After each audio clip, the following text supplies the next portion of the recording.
कर्म थ्योरी क्या है? क्या है कर्म? सूक्ष्म में बताने की कोशिश करूंगी। कर्म की कहानी में कोई कष्ट नहीं है। हम संचित कर्मों से कुछ कर्मों को लेकर पृथ्वी पर जन्म लेते हैं। कर्म ना अच्छे और ना ही बुरे होते हैं। ये हमारे अनुभव की गाथा है। जो भी हमने एक्सपीरियंस किया है किसी भी लाइफ में, उसकी गाथा है जिसमें कई भाव छुपे हुए हैं, जिसमें हमारे कॉम्प्लेक्सेस हैं, पैटर्निंग है, लाइफ पैटर्न्स हैं, कुंठाएं हैं, जिस पर हमने पहले कभी काम नहीं किया और वो जीवन दर जीवन हमारे साथ चलते आ रहे हैं। वो ये कह रहे हैं कि सॉल्व करो और हम ये सुन नहीं रहे हैं। अपनी कल्पनाओं में रह रहे हैं, अच्छे बुरा कह रहे हैं, लेख लिख रहे हैं, अधिकार दिखा रहे हैं। हमारी family origin, character, parental, social, continental, place, country, city, सब कुछ कर्म में निहित है। और बचपन से लेकर मृत्यु तक हम जो भी एक्सपीरियंसेस करते हैं वो हमारे कर्म है। ये कॉज और इफ़ेक्ट की कहानी है। कॉज यानी कारण और इफ़ेक्ट उनका भुगतान, उसका असर, वो सब एक्सपीरियंसेस हैं। ये तो यूनिवर्स का नियम है। अगर हमने कोई कारण किया है तो हमें उसका भुगतान भी करना है। कोई गेंद ऊपर फेंकी है तो वो नीचे आएगी, नीचे मारेंगे तेज तो वो ऊपर जाएगी। हम इस नियम से बंधे हैं। तो हमारे सारे कर्मों को अगर हम कहें तो उसको हम बोलेंगे संचित कर्म। ये पूरी एक झोली है। अभी तक जितने भी जन्म हुए उन सब की कहानी इसमें है दर्ज। पर जब जन्म लेते हैं तो कुछ पके हुए कर्म हम लेके आते हैं और उन्हें कहते हैं प्रारब्ध, जिन्हें हमें सॉल्व करना है। और फिर आगामी कर्म जो अब हम बनाते हैं उसे हमें आगे भुगतना है। और यदि हमने सॉल्व कर लिए तो हमारा आगे जीवन अच्छा होना है। यदि हम कुछ एक्सपीरियंस करते हैं तो हमें सोचना चाहिए, कुछ तो ईश्वर कह रहे हैं, सॉल्व करो। पर हम रोना धोना, नसीब को कोसना, दूसरों को दोष देना, ये सब शुरू करते हैं।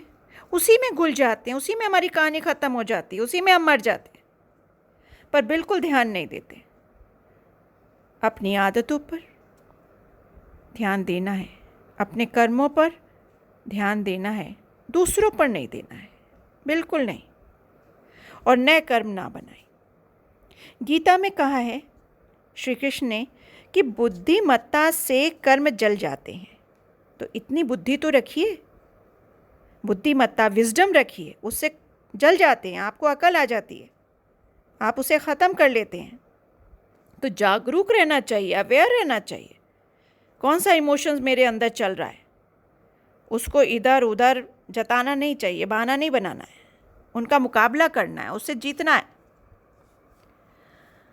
अब मैं एक एग्ज़ाम्पल देती हूँ। जैसे एक परिवार में दो लोग रह रहे हैं, अन्नू और बन्नू। दोनों में हमेशा लड़ाई झगड़ा तनाव रहता है। किसी एक जन्म में अन्नू हावी रहता है तो दूसरे जन्म में बन्नू रहता है। ऐसी कहानी चलती रही और एक जन्म में बन्नू को अकल आ गई। उसने कहा, अरे ये तो हम झूले में सफ़र कर रहे हैं, कभी झूला ऊपर जा रहा है, कभी नीचे जा रहा है, ये तो ऐसा चल रहा है, इसे तो मुझे तोड़ना होगा।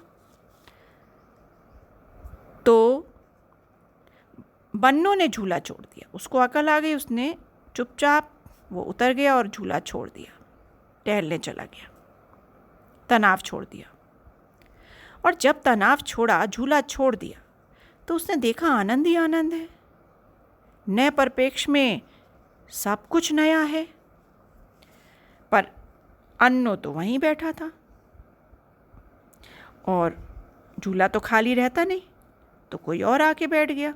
तो अन्नो की वारदात तो वही चल रही थी जो पहले थी। पर बन्नो ने अपना जीवन बदल दिया। बन्नो फ्री होने लग गया, हल्का महसूस करने लग गया और इस तरह से उसके जीवन की रफ्तार आगे चलने लगी। तो परेशानियां आएंगी, निवारण आपके पास है, क्योंकि हमारे साथ ईश्वर ने सब कुछ भेजा है। सिर्फ और सिर्फ हमें चॉइस करनी है, हमें सोचना है, निर्णय लेना है कि हम ये परेशानी छोड़ें या गाएं, निकालें अपने दिल से या दिल के अंदर बिल्कुल तह बना के बिल्कुल गहराई में रख लें।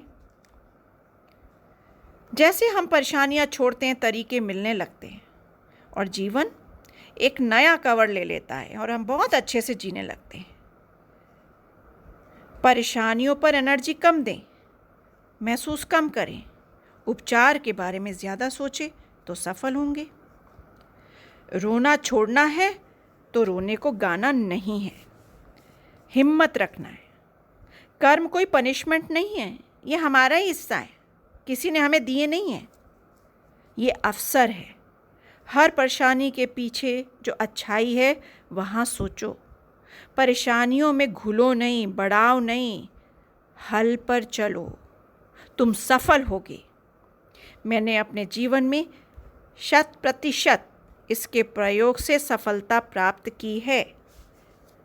तो दुखों से आज़ाद हो और अपने से एक ज़िद करो कि तुम जो भी ख़राब एक्सपीरियंस कर रहे हो उसको छोड़ोगे और हल पर जाओगे। तो हमारा जन्म बहुत सारी प्रॉब्लम्स को सॉल्व कर लेता है और फिर हम उसे रिपीट नहीं करते हैं और बहुत अच्छी लाइफ जीते हैं।